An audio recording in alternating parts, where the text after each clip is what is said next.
Sinusoidal response of an LTI system. Hello everyone, welcome to complex engineering. तो यहाँ पर हमारे पास एक सिस्टम है जो कि एलटीआई सिस्टम। एलटीआई सिस्टम मतलब एक ऐसा सिस्टम है जो कि टाइम के रेस्पेक्ट में वेरी नहीं करता। एक ऐसा सिस्टम है जिसके जो पैरामीटर्स है वो टाइम के रेस्पेक्ट में वेरी नहीं करते। तो ये जो सिस्टम है इसको हम लोग बोलते हैं एलटीआई सिस्टम।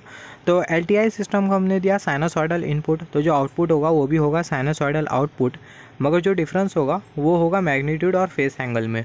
फॉर एग्जांपल ये जो एलटीआई सिस्टम है उसको हमने दिया साइनोसॉइडल इनपुट, तो जो आउटपुट होगा वो भी होगा साइनोसॉइडल, मगर ये जो आउटपुट का जो मैग्नीट्यूड और जो फेस एंगल होगा उसमें चेंज होगा। तो हम लोग बोल सकते हैं there will be change in the magnitude and phase angle with respect to the input. तो यहाँ पर हमने कुछ एग्जांपल्स कंसीडर करे। यहाँ पर जो इनपुट है, इनपुट हमने जो दिया एलटीआई सिस्टम को वो है R of T equal to A into sine omega T plus minus theta. तो जो आउटपुट होगा वो भी साइन फंक्शन होगा, मगर डिफरेंस ये होगा मैग्नीट्यूड और फेस एंगल में। तो जो आउटपुट होगा जिसको हम लोग कंसीडर कर सकते हैं सी ऑफ टी, वो बराबर में होगा ए इंटू एम। यहाँ पर जो एम है वो है मैग्नीट्यूड, चेंज इन मैग्नीट्यूड, और यहाँ पर ये जो साइन है ये जो साइन फंक्शन है वो omega T plus minus theta plus minus five. तो यहाँ पर अगर हम लोग देखें प्लस माइनस फाइव मतलब जो फेस एंगल है उसमें चेंज है, तो मैग्नीट्यूड में चेंज है और फेस एंगल में चेंज है, और जो इनपुट है वो है साइन फंक्शन और जो आउटपुट है वो भी है साइन फंक्शन। सिमिलरली अगर हम लोग एलटीआई सिस्टम को अगर हम लोग कोसाइन फंक्शन देते हैं तो उस केस में क्या होगा, जो आउटपुट होगा वो भी होगा कोसाइन फंक्शन, मगर जो चेंज होगा वो होगा मैग्नीट्यूड और फेस एंगल में। तो इनपुट हमने दिया आर ऑफ टी और वो बराबर में होगा A into cos omega T plus minus theta. तो जो आउटपुट होगा वो होगा सी ऑफ टी और जो आउटपुट होगा वो होगा ए इंटू एम, और जो एम है वो इंडिकेट कर रहा है change in magnitude cos omega T plus minus theta plus minus five. यहाँ पर ये जो प्लस माइनस फाइव वो हमें इंडिकेट कर रहा है चेंज इन फेस एंगल। तो यहाँ पर हमने ये देखा अगर हम लोग इनपुट अगर साइन फंक्शन देते तो आउटपुट भी साइन फंक्शन होगा, मगर डिफरेंस होगा मैग्नीट्यूड और फेस एंगल में। सिमिलरली इनपुट अगर कोसाइन फंक्शन देते तो जो आउटपुट होगा वो भी होगा कोसाइन फंक्शन, तो जो डिफरेंस होगा वो होगा मैग्नीट्यूड में और फेस एंगल में। तो अभी हम लोग थोड़ा और टेक्निकल टर्म्स कंसीडर करते हैं। फॉर एग्जांपल यहाँ पर हमने कंसीडर किया ये है सिस्टम, और ये जो सिस्टम का जो ट्रांसफ़र फंक्शन है एलटीआई सिस्टम है, और ये सिस्टम का जो ट्रांसफ़र फंक्शन है वो है 1 डिवाइडेड बाय एस प्लस 1। इसको हमने दिया इनपुट जो कि आर ऑफ टी और जो आउटपुट है वो है सी ऑफ टी।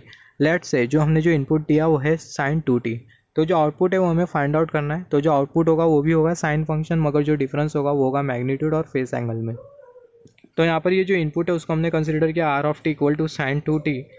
तो ये जो इनपुट है उसको अगर हम लोग कंपेयर करें इसके साथ, ये वाले इक्वेशन के साथ, A sine omega T plus minus theta, तो उस केस में हमें क्या मिलेगा, A sine omega T plus minus theta.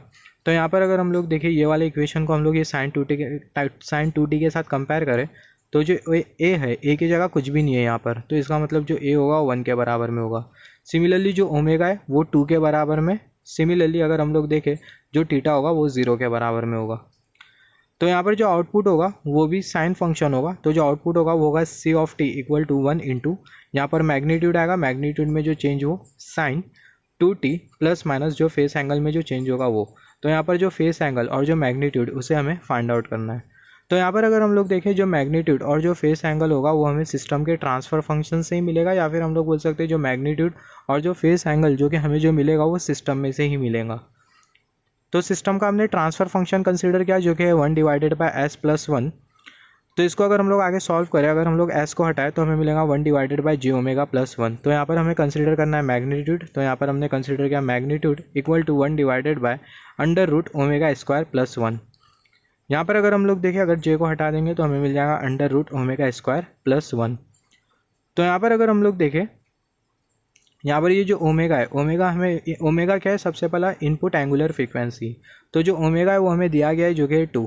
यहाँ पर ये जो ओमेगा है वो हमें दिया गया है जो कि है 2। तो ओमेगा की जगह अगर हम लोग 2 पुट कर दे तो हमें मिल जाएगा मैग्नीट्यूड। तो हमें मिल जाएगा omega magnitude at omega equal to 2, तो हमें मिल जाएगा 1 divided by under root 2 square plus 1, तो हमें मिल जाएगा 1 डिवाइडेड बाय रूट 5।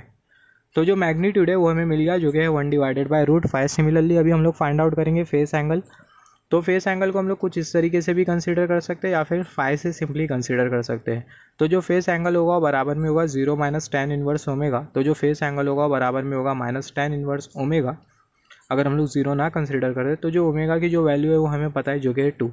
तो हमें मिल जाएगा phase angle equal to minus tan inverse 2। अगर इसको हम लोग कैलसी से कैलकुलेट करें तो हमें मिलेगा 63.43। तो जो फेस एंगल हमें जो मिल रहा है वो है 63.43, और जो मैग्नीट्यूड में जो चेंज है वो है 1 डिवाइडेड बाय रूट 5। तो यहाँ पर हम लोग पुट कर देंगे सिंपली, तो हमें मिल जाएगा C of T equal to 1 × 1 divided by √5 sine 2t plus minus 63.43। तो यहाँ पर अगर हम लोग देखें चेंज इन मैग्नीट्यूड और यहाँ पर चेंज इन फेस एंगल, और जो इनपुट था वो था साइन फंक्शन और जो आउटपुट है वो भी है साइन फंक्शन। तो अगर कोई भी एल सिस्टम है, अगर वो एल सिस्टम को अगर आप इनपुट साइनोसॉइडल देते हो ना, तो जो आउटपुट होगा वो भी आपको साइनोसॉइडल मिलेगा, मगर चेंज आपको मिलेगा मैग्नीट्यूड और फेस एंगल में। और अगर मैग्नीट्यूड और फेस एंगल अगर आपको फाइंड आउट करना है, तो उस केस में वो जो मैग्नीट्यूड और जो फेस एंगल होगा वो आपको सिस्टम के ट्रांसफ़र फंक्शन से ही मिलने वाला है।